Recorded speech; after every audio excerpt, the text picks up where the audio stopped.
My name is Shantel VanderGalien, and I work at Wyoming Junior High in Wyoming, Michigan, and I've been teaching for 16 years. I was raised by a single mom. She had 3 kids to raise on her own, and I always found that my English classes gave me the ability to go travel. In world literature, I was able to travel to other countries through the stories that I read, and so I was always drawn to reading and to my literature classes. Mhm. And they provided this outlet for me that gave me hope of, leaving Traverse City and becoming something great and bigger than myself. So when I went to college and I wasn't really sure what I wanted to do, I had an amazing English professor. And so coupled with my English teacher in high school and my counselors who helped me get to college, because I didn't really think that was an option for me. I didn't have any money for school. So to get there and then to have another English professor just speak into my life, I thought these people who have really helped me to get to my dreams, I think I want to do that. I want to help students achieve their dreams and goals, and to tell them that no matter their socioeconomic status, they can go to college, or they can find a job that they love. Whatever their dreams are, they can achieve them. So I wanted to do that for others. It seemed like a small way to give back to a community and to others, because so many people poured into our lives.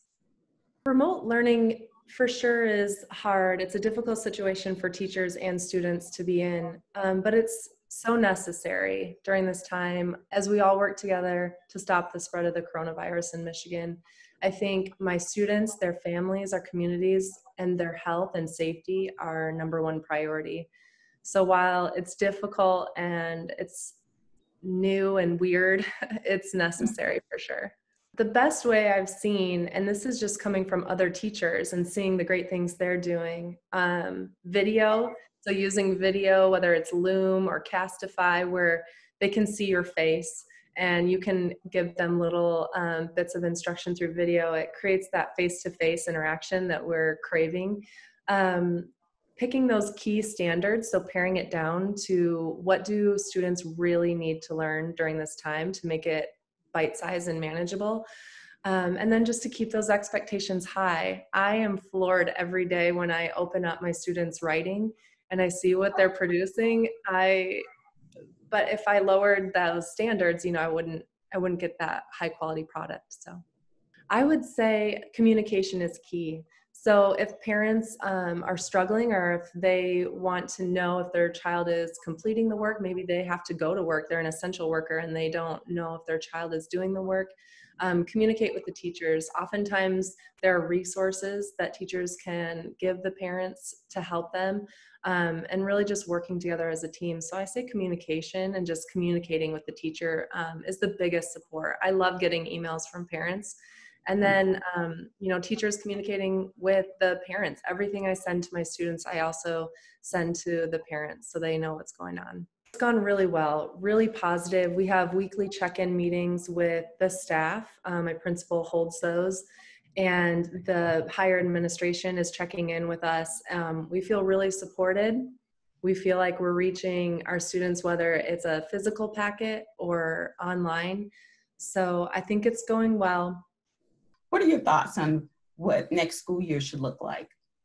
That's a really difficult question. And honestly, it's one that I haven't let my mind go to that place, because I don't like to think about not being there to greet my students and for them to see my face and that smile. And I trust that there are doctors, medical professionals who are advising schools right now to come up with contingency plans. But here's what I do know it will look like, whether we're in the classroom together or a remote or a hybrid. It will look like teachers, administrators, the cafeteria workers, we're all going to show up for our kids. We're going to provide meals. We're going to give a high quality education. We're going to be there for our kids and their families. I would love to represent Michigan as Michigan Teacher of the Year. And I try not to think of it like a competition. Like I said, there are so many deserving teachers. And I'm just focusing on what I can bring, and hopefully that is something that elevates the voices of teachers and students across the state. So hopefully they see in me what my administrators see in me, and believe that I would be best served. If someone else is going to be best served to do the job, I want them to do it.